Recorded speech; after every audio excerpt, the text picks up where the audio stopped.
Disney Epic Mickey Rebrushed is developer Purple Lamp and publisher THQ Nordic's enhanced remaster take on Mickey's strange journey throughout the ravaged wasteland.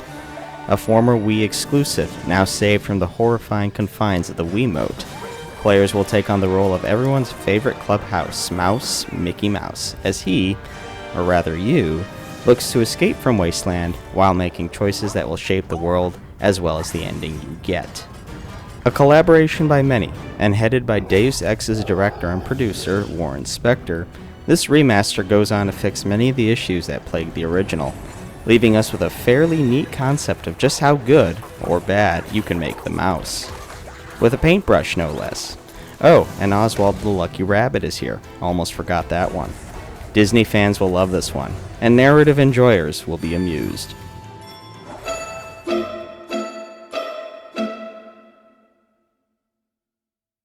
Epic Mickey starts us off with a cinematic, showing us how the mischievous Mickey Mouse found himself in the quarters of the great wizard Yen Sid. Yen Sid had created a world for forgotten cartoon characters to live out their lives in peace, forged through a combination of paint, thinner, and a magical paintbrush. Watching this all play out from the corner of the room, Mickey too thinks himself an artist, don't we all? Once Yen Sid retires to his chambers, the mouse grabs the paintbrush and splashes it all over the magical world, creating a creepy, giant blob of black ink. To make matters worse, in Mickey's escape, he knocks over a whole bottle of thinner, creating the wasteland. It would be many years later before Mickey finds himself being yanked back into the literal mess he made. Epic Mickey Rebrushed is a 3D narrative-driven platformer. The original Wii release was sold on the idea of making choices that impact how your adventure plays out, and most of those choices will be made with your paintbrush. Mickey's paintbrush can fire off paint and thinner at a limited range, and you can use these two to fill in or thin out set paths, walls, and objects made out of toon. How you use this paintbrush can either make challenges easier or take more time, if you don't want to be a jerk. See, thin out the wrong stuff and someone can get hurt, making Wasteland a nastier place to be. But if you paint things and take your time, the fruits of your labor will be rewarded by the sheer fact that you made someone's life a little easier, among other things. The paintbrush mechanic is a novel idea, and I found it keeping what would be otherwise a bog-standard 3D platformer fresh and fun to play. Painting and thinning are pretty addicting, and the best thing Rebrushed has done is that when you paint and thin out, actually remains. In the original release, nothing was more demotivating than to spend a good 20 minutes filling in an entire world with paint, leave, and return to find all your hard work wiped out. Rebrushed also adds a few new moves to Mickey's arsenal. You can now sprint, dash, and ground pound. Dashing is particularly useful for getting out of the way, as ground pounding is for pushing back all those little blots that come at you at high speeds. Mickey himself still controls pretty well. I wasn't kidding about the whole save from the Wiimote business. Jumping around is incredibly responsive, and you can push some of your jumps quite far if you time your double jump properly.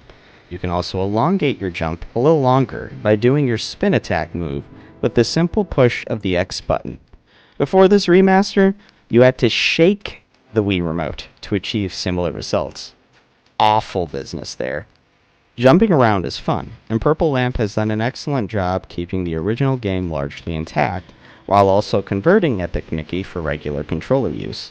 Some zones will pull up an emulated Wii cursor, but these are few and far between, and they've also upped the range on the target during these sequences, so you're not flailing around trying to dodge and paint.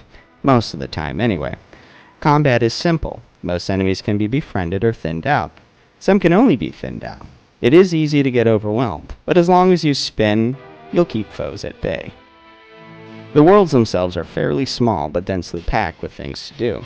Once Mickey gets to Mean Street, the game's central hub area, you'll have to trek to 4 other zones to progress, and ultimately get out of Wasteland. The hubs are full of quests and lots of collectibles.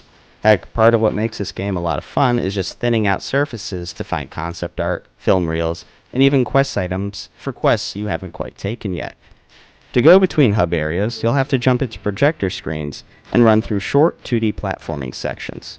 These are fun challenges that do get repetitive up to the final ones due to the level layout and challenge reuse, and occasionally a finicky camera that tries to predict your movements.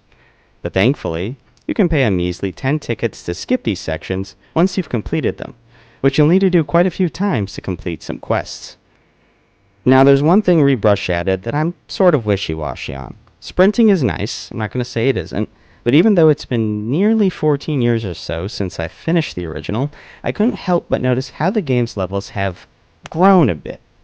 Now I had no interest in pulling up the original to check, namely because I still maintain a small disdain for the overclocked GameCube, but looking up footage from older walkthroughs corroborated my thoughts on the matter. Not the end of the world, mind you, but it is amusing to wonder if sprint is still necessary as a mechanic in the year 2024. Now, as I've implied, platforming is only part of Epic Mickey's arsenal. As you progress, you'll be presented with a number of ways to continue the game. There are almost always a paint and thinner path for quests, while a set number will only progress one way or another. Very much true to older CRPGs, but simplified for a younger audience to understand, such as less evil choices, more rude and crude ones. Mickey will always be accompanied by Gremlin Gus, who will almost always point out your available options. He also likes to judge, so expect to be reprimanded if you try to go for a darker path. Heck, everyone will be the judge of you, depending on how you handle quests and major characters in your playthrough. Toons might give you discounts for helping them, others have collectibles to trade. All in all, what you do might make it easy, or take more time for you to advance the story, which, despite being a focal point, isn't particularly noteworthy. A lot of characters like the gremlins blend in, villains don't really stick the landing, and ultimately I felt that the overarching narrative falls flat in comparison to the moment-to-moment questing. But the opportunity for multiple endings makes it worth pursuing. But the one thing that Epic Mickey Rebrushed excels at is just how reactive the world is to your decisions. On the surface, the world visually changes as characters are either downtrodden, neutral, or upbeat. Characters may offer you collectibles that can only be completed by either thinning or painting, which means you'll have to decide whether to briefly be a jerk to get that 100% sooner, or simply replay the game on New Game Plus and not tamper with your potential ending possibilities. Even the game's music, composed by James Dooley, has multiple variations based on whether the player is going paint or thinner, or even being neutral, with in-betweens for both. Going paint marks the atmosphere with a light, steady xylophone, while going thinner blasts heavy, low notes as you leave everyone sad in your wake. Mix this in with clever takes on classic Disney songs and you have quite the unique score. Even battle themes have unique variations. And just like Disney, I've long neglected to talk about Wasteland's characters. You'll find recognizable faces from all over older cartoons brought to life and given home by the long-forgotten Oswald the Lucky Rabbit, along with a few more familiar faces. And even the levels are based on old rides and Disney properties, such as It's a Small World, Tron, Peter Pan, and the like, though only the former has any real connection. Make no mistake, Epic Mickey wears old Disney memorabilia on its sleeve, and does so in creepy ways, like when you get to Mickey Junk Mountain. The levels are cool and encourage you to really explore every nook and cranny, but I wish the bosses did more with the morality system. My favorite fight is the Robo-Captain Hook one, simply because the game gives you the option of fighting him head-on, or taking an alternative path without getting your hands dirty, or anyone getting seriously hurt. All this is really brought together by this excellent remaster of a unique 3D platformer. Purple Lamp has done a great job with both the visuals and quality of life changes, bringing an aged, but still quite beautiful for its time and hardware, to modern platforms through Unreal Engine.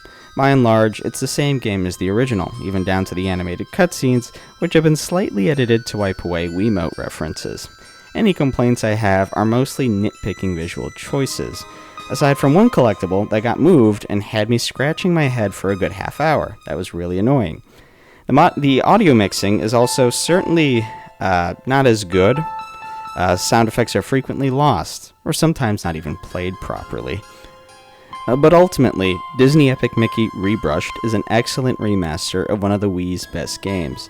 It fixes its shortcomings, adds to it with quality of life changes, and most importantly, makes it available to all on modern platforms. Rebrushed does a good job being both a 3D platformer and a narrative-driven adventure title. sprinkled in with a lot of love for old Disney animation. A fun, unique adventure game for all.